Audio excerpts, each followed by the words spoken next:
Phra Abhai Mani, written by Sunthornpu, is considered one of the masterpieces of classical Thai literature. When reading it, we must keep in mind that, at the time, princes were polygamous. The best princesses were meant to marry only heroes. Hermits living in retreat in the forest were the only ones who possessed knowledge and magic arts, and princes had go to them to gain the kind of supreme knowledge that was worthy of their rank. Phra Abhai Mani's story might sound bizarre to modern readers, but the style in which it was written, the choice of words, and the melody contained in the poetic style are considered the best embodiment of Thai literature. Abhai Mani and Sisuwan were two princess sons of King Suthat and Queen Pratumkesaran of Ratana.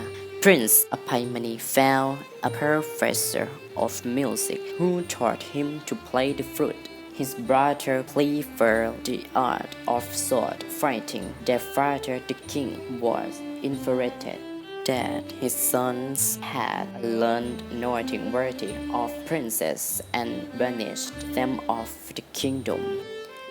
The two princes set off on their own near the sea coast. They met three very learned Brahmins named Mora, Shanon, and Vishayan. Mora could turn a stack of hay into a flying board. Shanon could conjure up winds and storm and foretell the fortune with exact precision. Vishayan was the perfect shot with his bow and arrows. They laughed at Prince Abhai Mani when they heard that he knew nothing except how to play the flute. Prince Abhai Mani then said that his flute songs were magical. They could send anybody to sleep with their extremely sweet melody. He then started to play on his flute and sent everybody into a sound sleep. It happened that the melodious tune reached the ears of a sea ogress. Drowned out by the music, she found Prince Abhai Mani to her liking and swept him away in order to make him her husband. Knowing that Prince Abhai Mani would be frightened of her hideous looks, she transformed herself into a beautiful maiden, and the prince took her as his wife.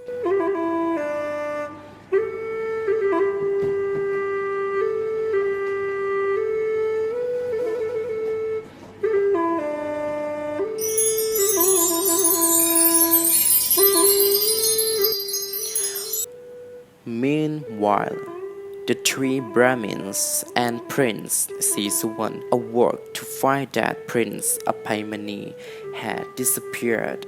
They set off in a boat magically created out of hay until they arrived at the city of Domajak, ruled by King Tosawong, who had a beautiful daughter called Princess Kesara.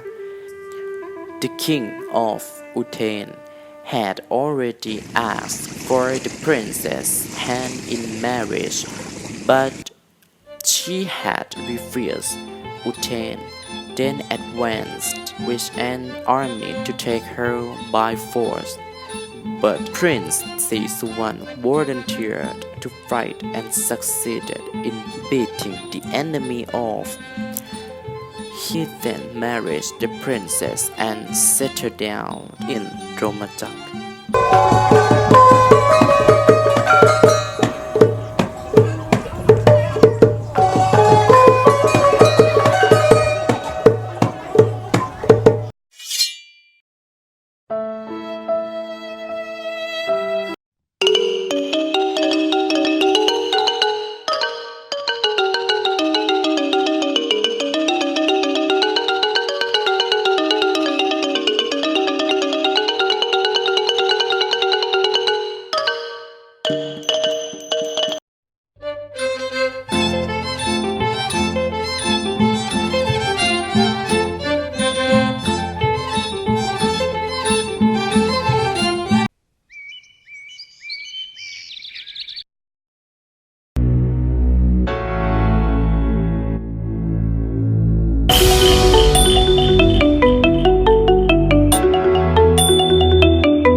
Prince Abhai Mani lived with the ogress in the cave until they had a son called Sin Samut, who grew up to be incredibly strong since his mother was one of the race of giants.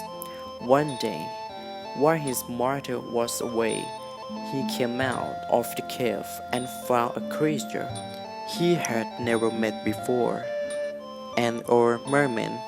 When he found out that his father was kept shut up in the cave with no chance to come out, he waited for a day when his mother was away and then helped his father escape.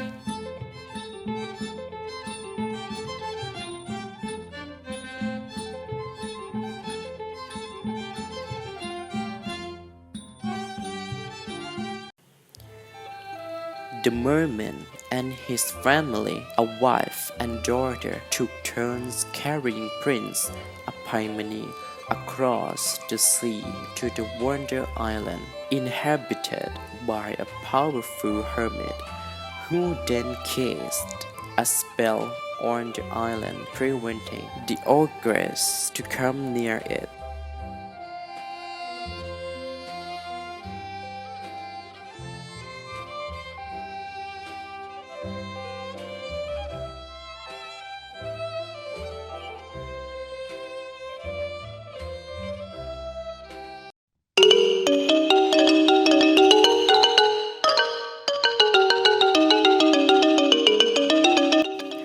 When the ogress returned to discover that her husband and son had fled, she chased after them until they managed to catch the merman and his wife and devoured them.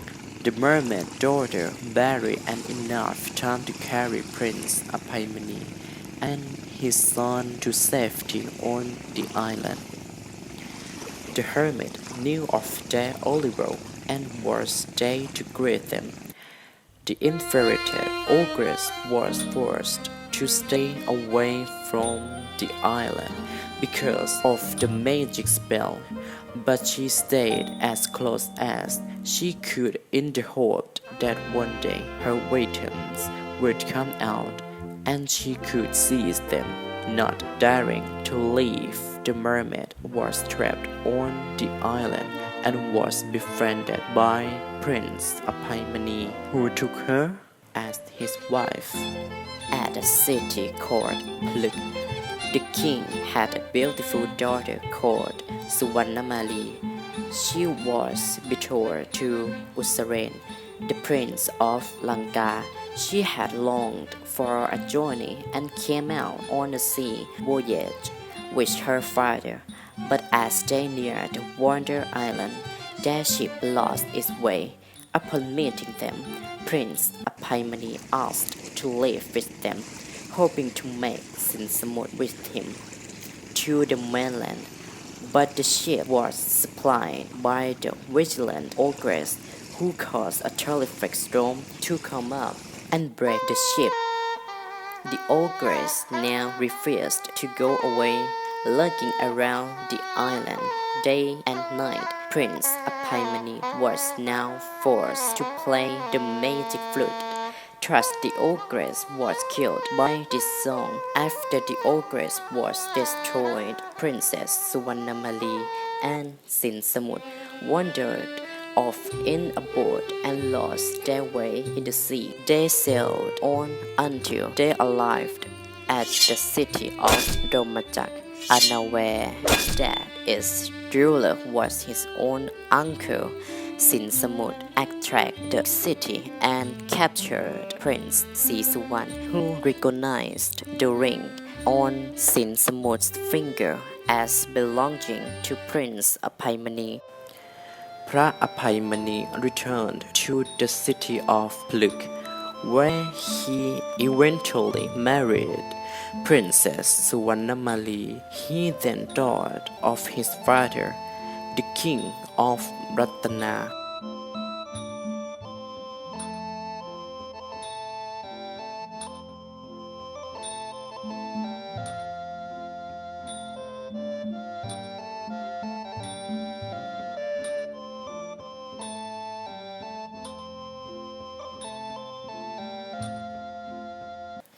and now she gave birth to a son called Susakon. Being born of a mermaid, the child had superhuman strength and could live both in water and on land. One day, while playing in the waves, he found a strange animal, half dragon, half horse, which fought with him the whole day and yet could not be overpowered. Displayed Susakon's superhuman strength, he returned to tell the hermit, who then tamed the dragon house with a magic wand and made it into Susakon's companion. Susakon now wanted to go off in search of his father at the city of Pluk. On the way, he met a naked dervish who led him to the top of a mountain, pushed him down the cliff, and took away his magic wand and the dragon horse. The naked dervish went with the dragon horse into the town of Galloway, overpowered by the magic wand. The dragon horse had to go with the dervish and do his bidding. Susakon was finally rescued by the hermit of the Wonder Island, who turned out to help him. Susakon then followed the naked dervish to the town of Galloway and stole back the magic wand and the dragon horse while he was asleep. The king of Galloway helped Susakon. He arrested the dervish and drove him away, then asked Susakon to stay on a while in Galloway. Now, because Prince Abhai Mani had married Princess Suvarnamali, Usuren's fiancée, he led to a series of wars with the people of Lanka. Usuren at once wished a big fleet to attack the people of Pluk, but was shot to death by Wali, a female fighter in the service of Prince Abhai Mani. The people of Lanka then raised Usuren's daughter Lawang to the throne. Although only 16 years old, Lawang was a brave warrior and had a powerful magic weapon called the Seal of Rahu. She raised an enormous army to fight Prince Abhai Mani and proclaimed that she would marry any prince who could help her to conquer Abhai Mani, sending the message with her protest to all the surrounding countries. Princess Lawang was so beautiful that many princes came to help her with their big fleets.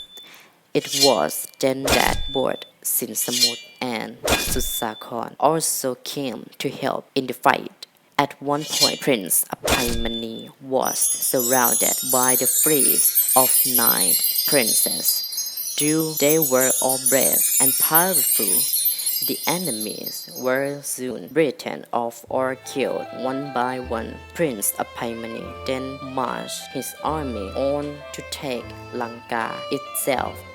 Lawang was now left alone to fight against Prince Abhai Mani, but the prince fell in love at the sight of her and wanted to win her love more than anything else. At long last, peace was established, and Lawang had a son with Prince Abhai Mani called Mangala.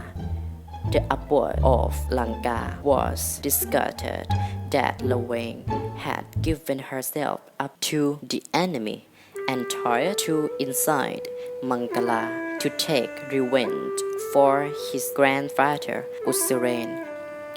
When Prince Abhai Mani heard of this, he returned from Ratana tried to stop Mangala from fighting against his cousins in Pluk and asked Laweng to stop her son. But Mangala has been misled by the abbot and resisted. The two armies took Lanka and Mangala. The renegade son was driven away. Prince Abhai Mani was so tired of these squabbles that he retired to the priesthood. Thus, at the end of the story, the prince retired from all his worldly worries.